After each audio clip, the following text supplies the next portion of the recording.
कर सकते हैं। और भगवान तो सिर्फ भाव के ही भूखे हैं।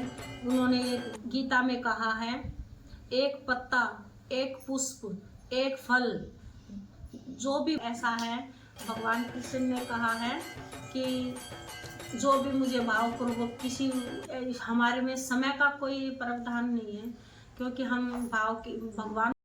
नमस्कार सभी भाइयों के आ गए फिर से एक नई वीडियो में। तो बात करते हैं आज अपने हिंदू और मुस्लिम में जो सिंपलिसिटी है और जो कुछ तथ्य हैं जो हमारे से मिलते जुलते हैं। जैसे कि हिंदुओं में अपनी पूजा पाठ करते हैं हम, और मुस्लिमों में 5 टाइम्स की नमाज होती है। तो उनमें और हम में क्या सिमिलरिटी है? क्या हमारे ग्रंथों में भी ऐसा कुछ लिखा हुआ है जिससे हम भी 5 या 6 टाइम की पूजा करते हैं? क्या है इसमें ऐसा कुछ, जैसे कि मुस्लिमों में 5 टाइम की नमाज होती है? बताइए माँ। क्या है कि हम हिंदुओं में, सनातन धर्म में तो वैसे तो हमारे में भी सुबह शाम की और दोपहर की भी कई 4-5 टाइम की आरती होती है। लेकिन मुसलमानों में खास करके 5 वक्त की नमाज पढ़ी जाती है। और हमारे सनातन धर्म में तो भाव के ही भूखे हैं। किसी वक्त और किसी समय भी हम भगवान को याद कर सकते हैं, और किसी वक्त भी पूजा भी भाव पूर्वक मुझको अर्पण करेगा, मैं वो सहर्ष स्वीकार करूंगा। मतलब कि हमारे में कोई टाइम नहीं है, ना कि कोई समय सीमा है जिससे कि हम मालिक को भक्ति भाव याद के। करने का कोई भी समय नहीं होता, किसी वक्त भी कर सकते हैं। अच्छा, हमारा इसके विपरीत जो मुस्लिमों में 2 या 3 शादी करते हैं, 4-5 शादियां भी होती हैं।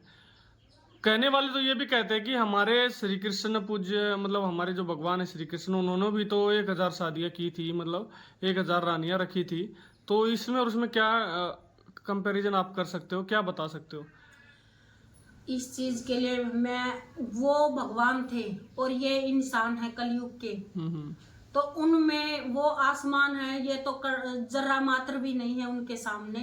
और उनको उनको कैसे मिला सकते हैं? भगवान को और इंसान को कैसे मिला सकते हैं? उन्होंने तो जहर का भी भक्षण किया था और गोवर्धन पर्वत भी उठाया था। क्या ये आम इंसान उनके एक चुटकी मात्र भी हैं? कुछ भी हैं? कुछ भी नहीं है उनके सामने। उन्होंने 16,108 विवाह किए थे। क्यों किए थे? क्योंकि उन्होंने जो वो पिछले जन्म के ऋषि मुनि थे, राम समय के, उन्होंने तपस्या की थी कि हमें भी भगवान का संग मिले, हम उनके साथ नाचे। जैसे रासलीला रचाई थी भगवान ने, तो उस रास में वही जो ऋषि मुनि थे पिछले राम जन्म के, उन्होंने आके जन्म लिया था। और जो भगवान ने उनकी इच्छा पूर्ण करने के लिए ये रास रचाया था। और जो 108 विवाह किए थे, वो उनकी रक्षा करने के लिए था। ऐसा नहीं है कि उनकी शादी करने के लिए भोगी थे या वैसे थे। तो काम वासना तो उनके पास भी नहीं आ सकती। वो ही इतने सुंदर थे, वो इतने शक्तिशाली परमात्मा है। अपने बस एक इशारे से सुंदर से भी सुंदर अप्सरा प्रकट कर सकते हैं। क्या वो इन चीजों पे मोहित होंगे? बिल्कुल भी नहीं। कामों में वो कामदेव है और उनके समान कोई भी नहीं है। ओके। तो मतलब ये तथ्य गलत है कि अपने हिंदू में भी 4-5 शादियों का प्रचलन है, कभी था नहीं, पर ये बस बनाई गई बातें हैं कि हमारे में भी ये प्रचलन था। दूसरा, हम किसी दूसरे धर्म से कंपैरिजन नहीं कर सकते क्योंकि हमारा हिंदू धर्म। अच्छा ये बताइए, अपने धर्म जो मुस्लिम धर्म है और हिंदू धर्म है, इनमें से सबसे पुराना धर्म कौन सा है?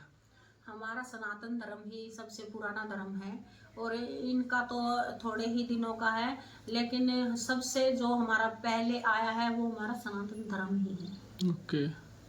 तो मतलब इसमें हमारे तथ्य भी मिलते हैं कुछ, जैसे जहाँ भी खुदाई होती है वहाँ पे मंदिर या कुछ ऐसे जो प्राशस्त्य मिलते हैं जहाँ पे भगवान का मतलब जैसे बोल सकते हैं कि यहाँ पे भगवान थे, ऐसा कुछ सबूत मिलते हैं। जैसे 1000 साल पहले भी अगर तथ्य जिनकी जो खुदाई हुई थी वहाँ पे भी मंदिरों के अवशेष मिले थे।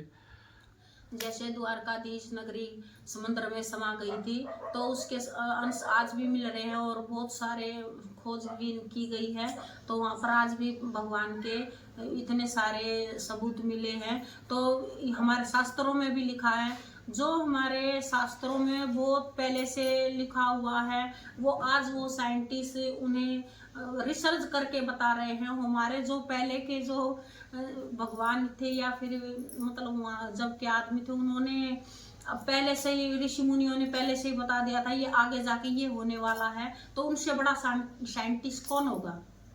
चलो अच्छा ये बताइए कि रावण के टाइम पे जो श्रीलंका जो लंका जो पानी में समुद्र में समा गई थी, उसके तथ्य तो आज तक नहीं मिले हैं। जैसे कि वो बता रहे थे कि सोने की लंका थी, उसके अवशेष आज तक नहीं मिले हैं। इसका क्या कारण है? एक तो हनुमान जी ने उसे जलाकर खाक कर दिया था, तो उस पे इसलिए बताते हैं वो जलकर बिल्कुल ही राख हो गई थी, इसलिए उसके तत्व नहीं मिल पा रहे हैं। ओके ठीक है, तुम मिलते हैं नेक्स्ट वीडियो में। आज की वीडियो में इतना ही। चलो हमारे सब्सक्राइबर को बोल दीजिए कि ज़्यादा से ज़्यादा वीडियो अच्छी लगी तो ज़्यादा सब्सक्राइब करें और शेयर करें। आगे की वीडियो में मिलते हैं। नमस्कार, ओम साईं।